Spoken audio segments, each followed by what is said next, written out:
Hi, I'm Erin Rabel Wilson with Best Life Physical Therapy, and I'm here to show you how to do the basic exercise. This exercise is from the book Accessing the Healing Power of the Vagus Nerve by Stanley Rosenberg. And what he proposes is that we put our hands interlaced behind the head with our fingers touching the occipital muscles, the muscles at the base of the skull and in the top of the neck. And then what you'll do is just relax your head, turn your eyes to the right or the left. I'll choose the right first. And you're just going to keep your eye vision going to, say, if we're looking to the right, it'll be 3 o'clock on the clock. And we're just going to hold that gaze to the right with our fingers touching on the occipital muscles. I just swallowed there, so we're waiting for one of 3 signs to happen: a sigh, a yawn, or a swallow. So actually, I'm talking, so it's hard to know whether or not the swallow came because I was, nope, it actually came again. So I got that sign that I was looking for, the sigh, yawn, or swallow. And what that sigh, yawn, or swallow is telling me is that as I was turning my eyes, I was using the muscles at the occipital joints to align those top 2 joints better and get a shot of blood flow to the brainstem where the vagus nerve is located. So what we're going to do now is go ahead and flip over onto the stomach. So now I'm on my stomach, up on my elbows, with my head right in line with the spine. So I'm not looking up, I'm not collapsing down. My head's kind of right in line with the spine. And I'm gonna go ahead and take my vision to the right again. So I'm looking at 3 o'clock. And as I look over here at 3 o'clock, I'm adding a little bit of thoracic extension. We know the sympathetic trunks are in the upper back at the area of T1 through T4. So we're adding some thoracic extension to this exercise.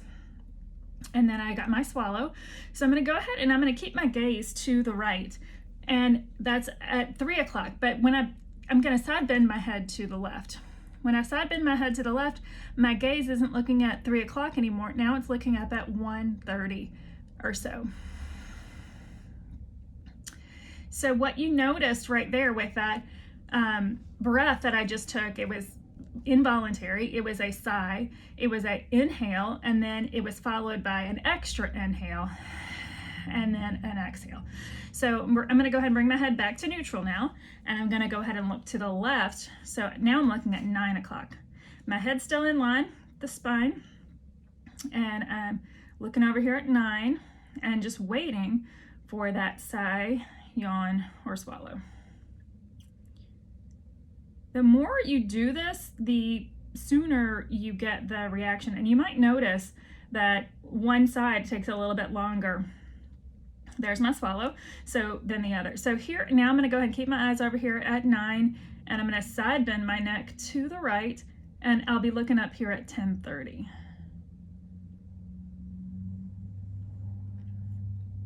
So I just swallowed there. So the reason I am in this position is because with the side bending is I'm trying to dissociate the neck muscles, the sternocleidomastoid muscle here in the neck that does our side bending and rotation, that is innervated by accessory nerve 11, which is next door neighbors to the vagus nerve. So the vagus nerve is the cranial nerve 10.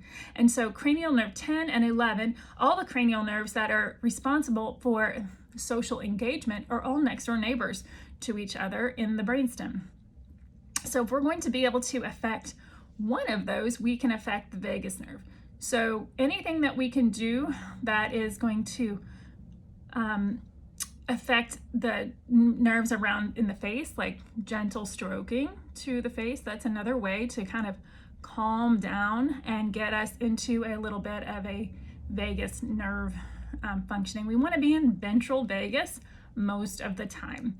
And if we are in that fight or flight response, that's the posterior vagus, then that's going to be necessary at certain times of the day, certain times of our lives, but we don't need to stay there. We need to have the flexibility to go from one to the other and not be stuck in that fight or flight. When we're in pain, we're in fight or flight. So this is a great technique to do to eliminate the fight or flight state. We can't avoid it. We have to go into it and we got to go out of it, but we don't want to stay there. We want to be most of the time in our parasympathetic, that's the ventral vagus, and it's what we do with our face when we make our social engagement. So we want to be in social engagement most of the time.